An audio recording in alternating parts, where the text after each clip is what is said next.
नमस्कार। मैं रौनक रायठठा। स्वागत है आप सभी का। आपने बहुत बार ऐसा सुना होगा कि श्रीमद् भगवत गीता कोई एक धार्मिक ग्रंथ नहीं किंतु मनोविज्ञान का भी एक उत्कृष्ट साहित्य है। कैसे? आइए जानने का प्रयत्न करते हैं अध्याय 2 सांख्य योग श्लोक नंबर 62 और 63 को पढ़कर। ध्यायतो विषयान् पुंस संगस्तेषु पुजायते संगत्स जायते कामः कामात् क्रोधो विजायते क्रोधात् भवति सम्मोहः सम्मोहात् स्मृति विभ्रमः स्मृतिभंशात् बुद्धिनाशो बुद्धिनाशात् प्रणश्यति। आइए शब्दार्थ जानने का प्रयत्न करते हैं।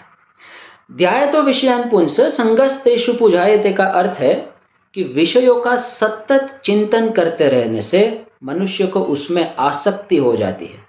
यह विषय माने इंद्रिय सुख और भौतिक इच्छाओं की हम बात कर रहे हैं। जैसे जो चीज सिर्फ टेम्पररी सेंसुअल प्लेजर दे वही करते रहना, जैसे टेम्पटेशन हुआ और तुरंत खा लेना, कुछ सुनने का एडिक्शन है और जल्दी से सुन लेना, कुछ देखने के लिए मन ललचाया और देख लिया, कुछ सूंघने का मन हुआ कर लिया, शारीरिक स्पर्श की अभिलाषा हो, ये सब विषय है। इसी प्रकार के विषयों का सतत चिंतन करते रहने से, उन्हीं के बारे में सोचते रहने से उन विषयों में आसक्ति निर्माण होती है, मतलब उससे अटैचमेंट होता है। संगत से जायते काम का मतलब है आसक्ति होने से काम यानी डिजायर का जन्म होता है। कामात् क्रोधो विजायते अर्थात ये जो तीव्र इच्छा डिजायर ये सेटिस्फाई ना होने से व्यक्ति में क्रोध निर्माण होता है। क्रोधात् भवति सम्मोहा मतलब क्रोध से व्यक्ति सम्मोहित हो जाता है और उसकी तटस्थ निर्णय करने की क्षमता को वह खो बैठता है।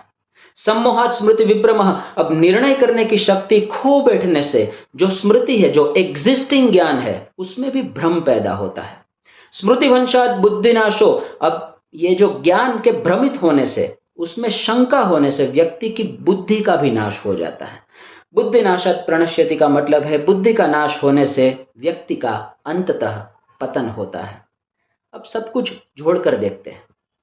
विषयों का सतत चिंतन करते रहने से उस विषयों में आसक्ति बढ़ती है, आसक्ति से इच्छाएं जन्म लेती है, इच्छा पूर्ण न होने से क्रोध पैदा होता है, क्रोध से निर्णय करने की शक्ति खत्म होती है, उसके कारण जो ज्ञान लिया है वह भी नष्ट होता है। इसी तरह व्यक्ति की बुद्धि नष्ट होती है और अंत में व्यक्ति का पतन होता है ना? कितना कमाल का लॉजिकल सीक्वेंसिंग।